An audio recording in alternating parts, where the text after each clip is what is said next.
Halo semuanya, selamat datang kembali di channel saya. Di video kali ini, kita akan membahas tentang topik yang sangat menarik dan informatif. Mungkin banyak dari kalian yang belum tahu atau belum mendengar pada kesempatan kali ini. Saya akan membahas secara detail tentang storytelling berdasarkan kisah diambil dari buku Banjir Darah Kisah Nyata Aksi PKI Terhadap Kiai, Santri, dan Kaum Muslimin. Berikut kita langsung saja ke rangkuman kisahnya. Bab 21. Puisi Keji PKI. Pondok bobrok, langgar bubar, santri mati. Marilah kita menyelami sebuah slogan pahit yang membahana di Madiun pada 1948. Slogan itu memang sengaja dibuat dengan memakai konsep rima dalam puisi, sehingga menarik dan mudah diingat. Namun, yang membuat kita semua bergidik, slogan itu adalah puisi teror yang begitu keji, lalu digunakan untuk menghancurkan Islam dan seluruh pimpinan Islam saat itu. Slogan itu kemudian sengaja disebar ke berbagai kota oleh anggota Partai Komunis Indonesia, PKI, lantas menjadi biang keladi tumpahnya berliter-liter darah manusia tak terukur jumlahnya, disebabkan aksi massal PKI dalam pembantaian kiai dan santri di Madiun dan sekitarnya. Mereka meneriakkan yel-yel penuh kebencian yang berbunyi, "Pondok bobrok, langgar bubar, santri mati. Pondok bobrok, langgar bubar, santri mati. Pondok bobrok, langgar bubar, santri mati." Betapa ngeri ancaman dari slogan itu. Sejak tanggal 18 September Musso 1948, saat memproklamirkan negara Soviet Indonesia di Madiun, slogan itu terus berkumandang dari seluruh anggota sipil PKI Musso dan tentara Musso yang bernama Front Demokratik Rakyat, FDR.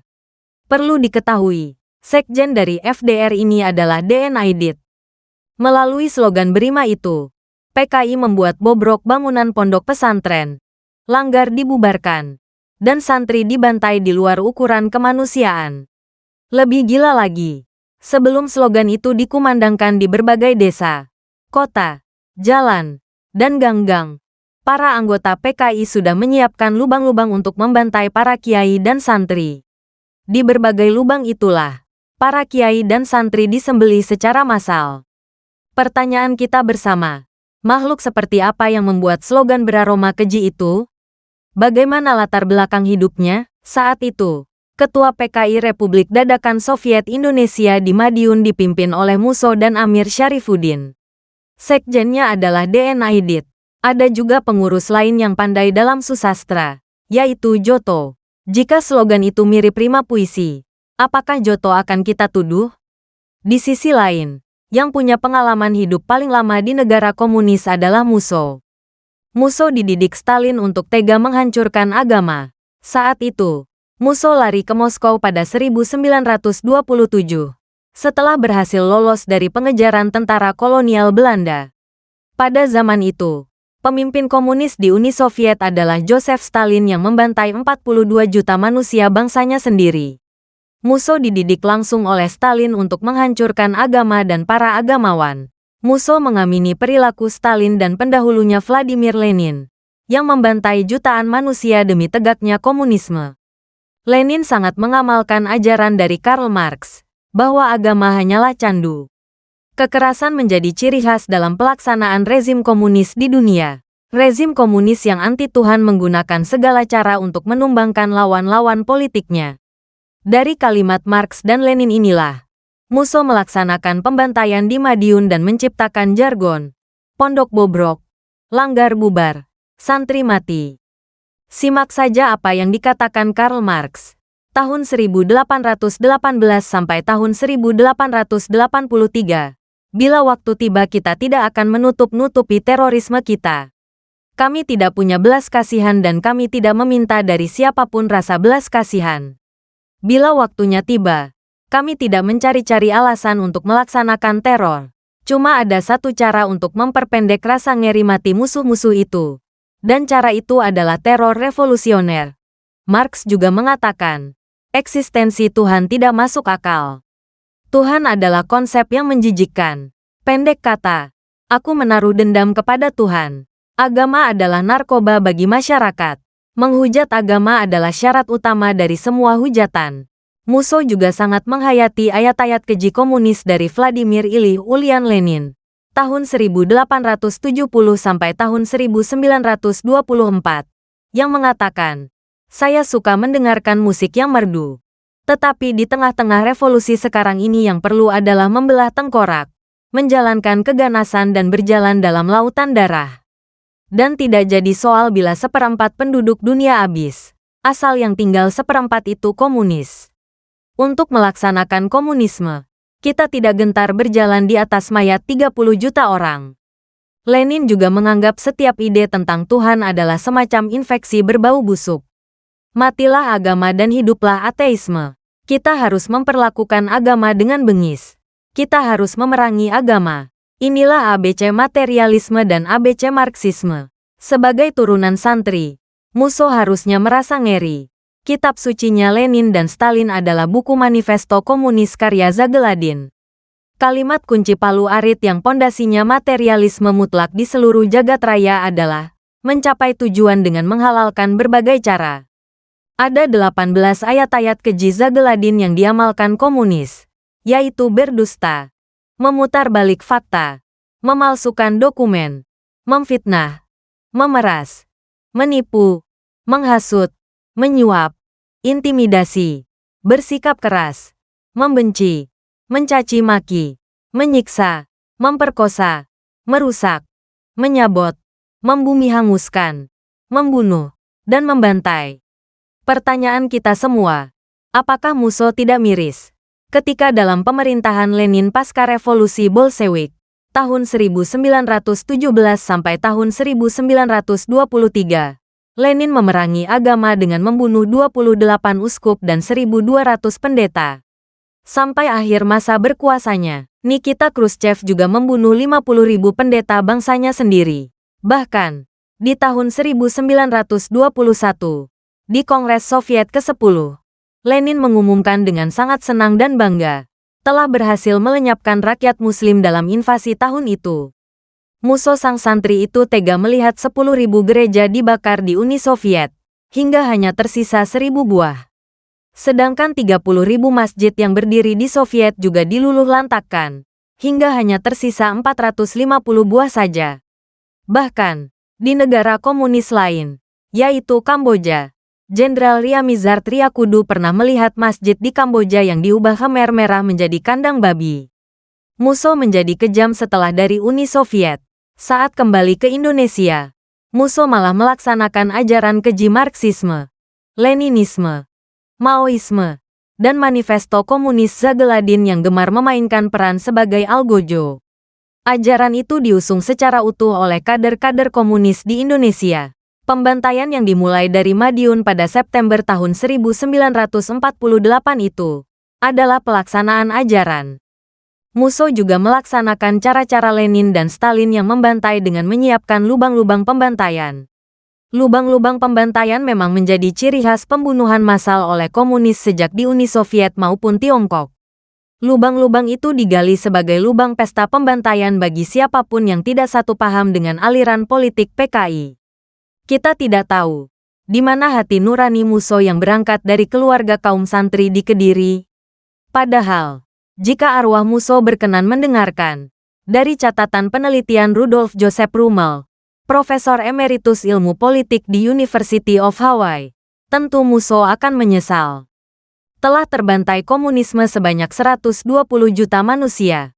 Kepada Musso, kita harus menyampaikan, dalam studi R.J. Rummel mengenai berapa banyaknya rezim komunis membunuh manusia, yang selesai pada tahun 1993, 2 tahun sesudah ideologi komunisme bangkrut di berbagai negara, terdapat 120 juta lebih nyawa yang dibantai di 76 negara sejak 1917 hingga 1991. Sebuah jumlah yang melebihi jumlah korban Perang Dunia I dan II. Banjir darah 3 kali lipat dari sumpah pembantaian Lenin. Apakah Musso tidak membayangkan ketika 500.000 rakyat Rusia dibantai Lenin? Tahun 1917 sampai tahun 1923. 6 juta petani kulak Rusia dibantai Stalin. 1929. 40 juta lebih warga Soviet dibantai Stalin.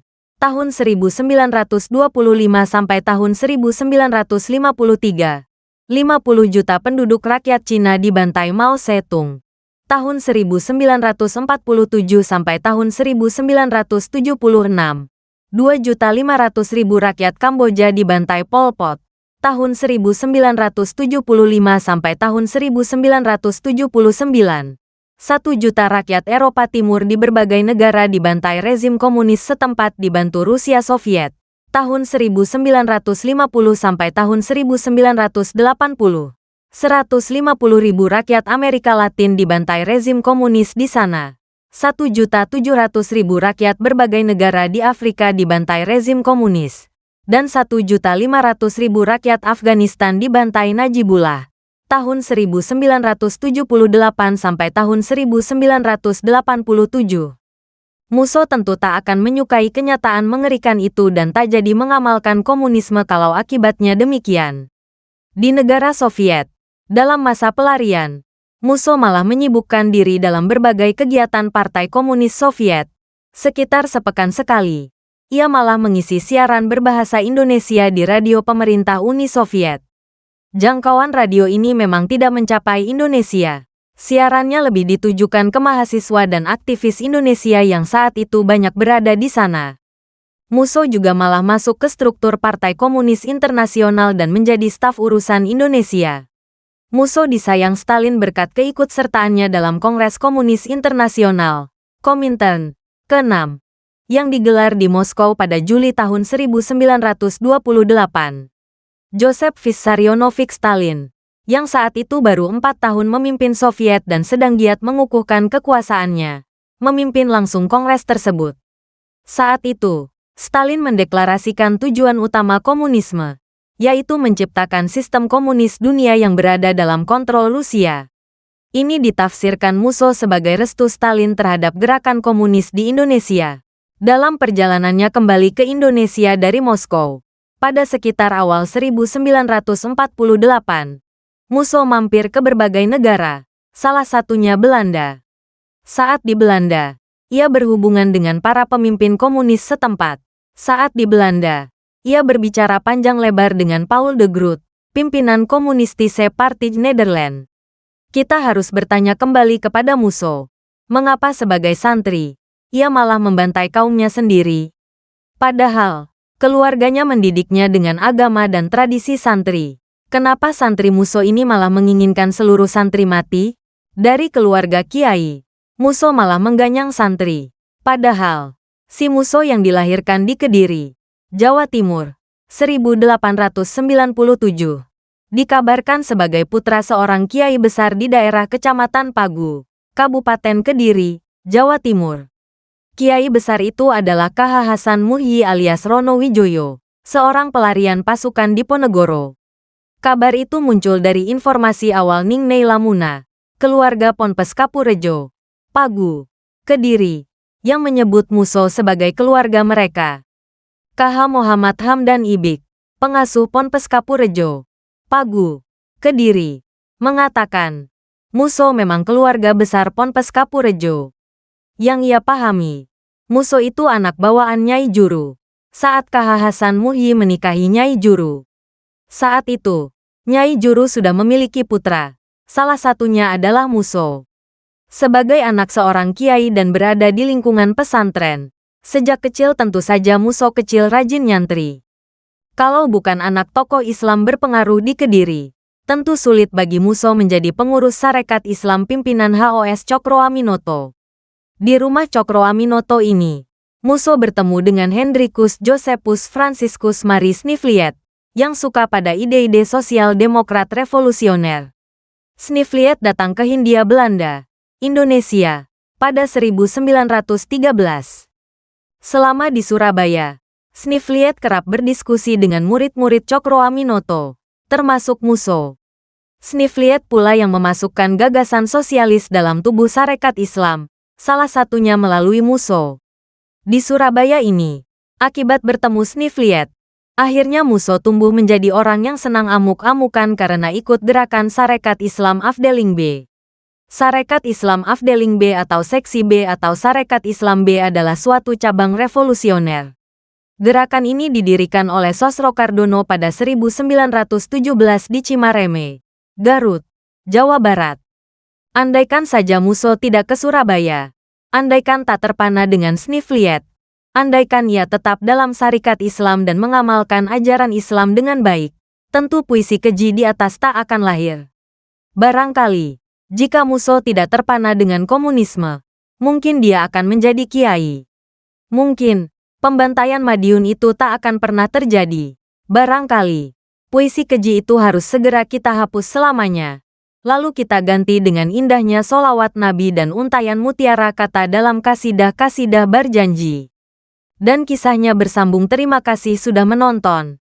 Jangan lupa like, komen, dan subscribe untuk konten-konten berikutnya. Semoga kalian suka video ini. Sampai jumpa di video berikutnya.